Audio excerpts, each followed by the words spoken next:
नमस्कार, उदय इंडिया में स्वागत है। मैं अंशुमान आनंद। और दुश्मन पर हमला करने के लिए सबसे ज़रूरी होता है दुश्मन की पहचान करना, और दुश्मन की पहचान करने में सक्षम है ये AI बेस्ड ड्रोन फाल्को इसका नाम है, जिसको नोएडा के स्टार्टअप ने तैयार किया, नोएडा की कंपनी ने तैयार किया है।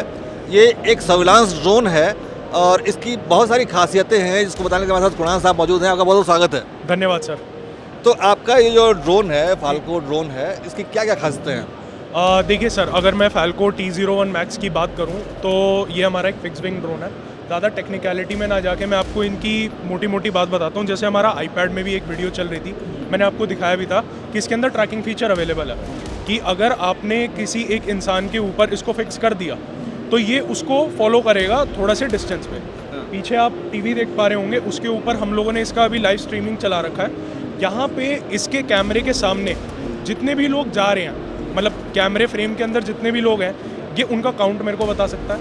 ये ना केवल मनुष्य का काउंट बल्कि गाड़ी का और जो हमारी नाव होती है उनका भी काउंट बता सकता है। अभी हम देश में काफ़ी जगह इसका दिखा के आए हैं कि ये किस तरीके से काम करता है। और जैसा कि हमारे माननीय प्रधानमंत्री जी भी AI के ऊपर फोकस करते हैं और अभी वो फ्रांस गए भी हुए हैं AI के लिए, AI के विषय में बात करने के लिए, तो हमारा यही जोर है कि जो हमारे ड्रोन है उसके अंदर AI हम ज़्यादा से ज़्यादा इंक्लूड कर सकें।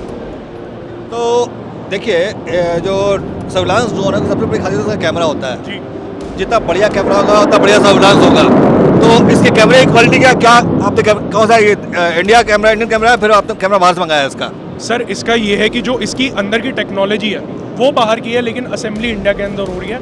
अब यहाँ पे हमारा नेक्स्ट टारगेट ये है कि ये हम खुद जो हमारे बाकी भारतीय दोस्त हैं उनके साथ मिलकर बनाएं। लेकिन हाँ, मैं ये चीज़ कह सकता हूँ कि अगर मैं इसके कैमरा की खासियत बताऊँ, आप ना केवल दिन में बल्कि रात में भी इससे सर्वेलेंस कर सकते हैं, क्योंकि इसके अंदर थर्मल इमेजिंग भी है। और अगर ऑप्टिकल जूम की बात करूँ तो 160x तक ये जूम कर सकता है। अगर एंड्योरेंस की बात करूँ तो ये 40 मिनट का आपको फ्लाइट टाइम देता है और 20 किलोमीटर की इसकी रेंज है। तो लगभग ये बहुत बड़े एरिया को 800 मीटर की ऊंचाई से देख सकता है।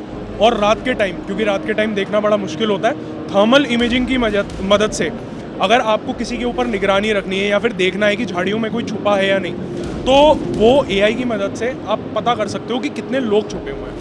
ये सिर्फ ह्यूमन डिटेक्शन के लिए है या फिर वेपन डिटेक्शन के लिए भी है? नहीं सर, वेपन डिटेक्शन जो है वो हमारा आगे आने वाले कुछ टास्क हैं जिसमें इस साल भगवान की कृपा रही तो हम उस चीज़ को भी अचीव करेंगे। अभी के लिए हमारा मेन एम यही है कि हम 100% एक्यूरेसी पे इसको लेके जाएं कि ह्यूमन डिटेक्शन ये कर पाए। अभी भी कर रहा है, लेकिन हम 100% श्योर होकर चलना चाह रहे हैं। आपका क्लाइंटेल क्या है, किस पर नज़र है आपकी? सर देखिए, भारतीय सेना के अंदर हम लोग ये ऑलरेडी दे चुके हैं। ये प्रोडक्ट ऐसा नहीं है कि बहुत सारे प्रोडक्ट ऐसे होते हैं सिर्फ डमी प्रोडक्ट होते हैं डेमोन्स्ट्रेशन के लिए, लेकिन ये हमारी भारतीय सेना यूज़ कर रही है। देश के अलग अलग कोनों में यूज़ हो रही है। अगर आप नॉर्थ ईस्ट स्टेट्स की तरफ जाएंगे वहाँ यूज़ हो रहे हैं, जम्मू कश्मीर में काफ़ी यूज़ हो रहे हैं, गुजरात की तरफ और राजस्थान में ये यूज़ हो रहे हैं। तो आप देखेंगे तो पहाड़ों में भी यूज़ हो रहे हैं, रेगिस्तान में भी यूज़ हो रहे हैं, और जो हमारा तटीय क्षेत्र है वहाँ पर भी ये यूज़ हो रहा है। मेरे ख्याल से सर्विलांस ड्रोन की सबसे ज़्यादा ज़रूरत BSF और सीमा सुरक्षा बल जैसे बॉर्डर फोर्सेस को ज़्यादा है, ITBP, इस सारे फोर्सेस को ज़्यादा है। तो आपने वहाँ ट्राई नहीं किया? वहाँ पे ऑलरेडी हम दे चुके हैं सर। और इसके अंदर एक और बात बताऊँ, जो बॉर्डर रोड ऑर्गेनाइजेशन होता है जी, BRO को सबसे ज़्यादा ज़रूरत होती है मैपिंग के लिए। तो ये मैपिंग में भी आपको हेल्प करके रखता है। इसके अंदर अगर आपने इसको एक पाथ दे दिया तो एक पाथ फॉलो करेगा और पूरी की पूरी आपकी GIS मैपिंग जो है उसको पूरा करके देगा। और BRO में भी हम लोग इसकी जितनी कैपेबिलिटीज़ है वो दिखा चुके हैं। यानी कि कुणाल साहब का ये बता रहे थे, मैं सरल शब्दों में बताता हूँ कि जो कठिन टेरेन होता है, मतलब कठिन इलाके हैं, रेगिस्तान हुआ, पहाड़ हुआ, जंगल हुआ, नदियाँ हुआ, दलदल हुआ, वहाँ पे ये ड्रोन बहुत बढ़िया काम करेगा।